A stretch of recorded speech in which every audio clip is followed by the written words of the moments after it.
Hi, welcome to our YouTube channel. Today you are going to understand how your OET speaking exam is assessed, and you will also learn how to get a passing score. The first thing you must have very clear is that the interlocutor on the day of the exam is not your examiner. He or she is the person who is going to interact with you while your role plays are recorded. Then your audio will be sent to OET to be scored. When correcting your OET speaking role plays, examiners use specific criteria to give your score. The first is called linguistic criteria. Linguistic criteria is divided into 4 parts. The first part is intelligibility, when they check if your pronunciation is easily understood, and if you can use stress and intonation effectively. The examiner will also be checking to make sure your accent has no effect on intelligibility.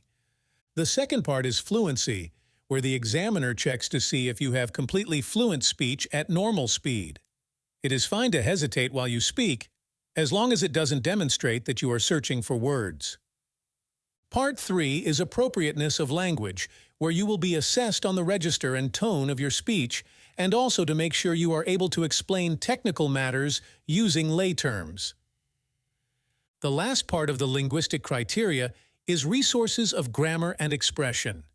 Here you must naturally demonstrate how rich and flexible your speech is, accurately and flexibly using a wide range of grammar and vocabulary.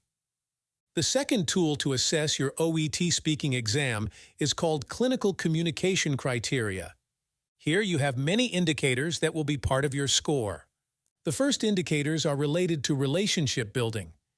It is extremely important for you to start the interaction with the patient by politely greeting him, introducing yourself, confirming the patient's name when needed, and gently asking about the nature of the interview. You must also demonstrate an attentive and respectful attitude, adopt a non-judgmental approach, and show empathy for the patient's feelings and emotional state. The second indicators check to see how well you can elicit and explore the patient's ideas, concerns, and expectations. You have to always pay attention to what your patient is saying in order to pick up cues, and also relate your explanations to the elicited ideas.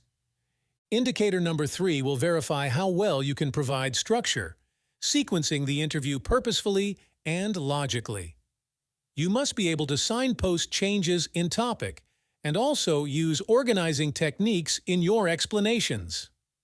The fourth indicators assess information gathering, especially how well you facilitate the patient's narrative with active listening techniques, always making sure to minimize interruption. A great way to practice information gathering is by being able to use initially open questions and then appropriately move to closed questions. Do not use compound questions or leading questions. Whenever needed, make sure to clarify statements which are vague or need amplification. It might also be important to summarize information to encourage correction or even invite further information from the patient. The last indicators for the clinical communication criteria deal with information giving. In some cases, it might be important to initially establish what the patient already knows. It is very helpful if you pause periodically when giving information and use the response of the patient to guide the next steps of the role play. Politely encourage the patient to contribute with his feelings when appropriate, and check whether the patient has understood the information given to him. Finally, discover what further information the patient needs from you. I know this is a lot of information to take, but the more you practice, the more confident you will be able to handle any task on the day of your OET speaking exam. If you would like to book an online lesson to practice OET speaking role plays, feel free to click on the link in the description of this video. Also remember to subscribe to our YouTube channel, like this video, and share it with all your friends and coworkers. Do you have any questions about OET that you would like answered in one of our videos? Leave a comment below this video or send us an email, and we will make sure to include an answer to your question in one of our next videos. Thank you very much for watching.